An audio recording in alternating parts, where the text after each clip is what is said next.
Lenton. I have just joined the University of Nebraska as the founding executive director of the new Daugherty Water for Food Institute. My background is in water resources engineering, and I come from Argentina. Nebraska had the imagination and vision to conceive of setting up an institute dealing with these issues of water and food. And for me, it was really important to recognize that there was a fantastic opportunity, I think, here to do something meaningful. Nebraska has a tradition of giving significant importance to managing water well for agriculture. There's a lot of experience in rain-fed agriculture, irrigated agriculture, both from groundwater and from surface water. I could see that there was a strong interest and also a tradition of innovation and leadership in how to do things better in terms of managing water for agriculture. And I also had a strong sense that the land-grant university system is really the best setting for research on water management issues because of the strong connection that exists in the land-grant universities between research and practice and policy. And in these areas of water management and for agriculture, you really have to have that connection between the research and policy and practice if you really want to make a difference. So I saw here in Nebraska a fantastic opportunity, and we have a situation of rapidly increasing demands on limited water resources. And you have, in many river basins around the world, you've already reached a situation in which the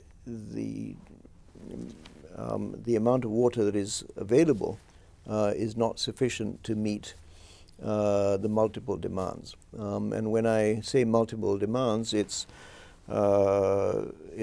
demand for water for agriculture, which is the largest consumer of water worldwide, 70% in global averages. But even though that has always been significant, you have now what might be called thirsty cities that are growing exponentially and that require more and more water, both for drinking and for industry. And we mustn't forget that the environment needs water as well. And if you want to ensure that the environment produces the goods and services, nature produces goods and services that are enormously valuable, you need to ensure that nature has the water that enables it to do that. The issues of water and food are central to Nebraska's economy, and so we're talking about a state that has a vital interest in using its resources of water and land effectively. So I think if you're going to have a center of this sort, you have to have it located in a place where these issues are vital, where they resonate with people, where you can have a strong interest among all citizens, and you certainly find it here. I was struck by the fact that a few weeks ago, when there was that lecture that was on water security issues, and there were 700 people in the room, and that's extraordinary. You wouldn't find that in other parts of the world. Our ambition is that we should become the place that people turn to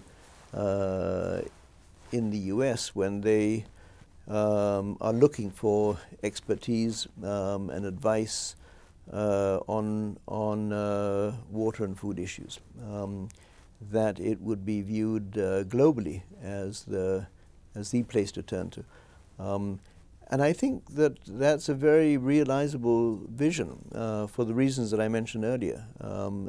We've got so much such a huge sort of starting point in terms of being based at a land-grant university, in terms of being based in the state of Nebraska, and being able to capitalize on the work of the the very large number of faculty and scientists dealing with these questions.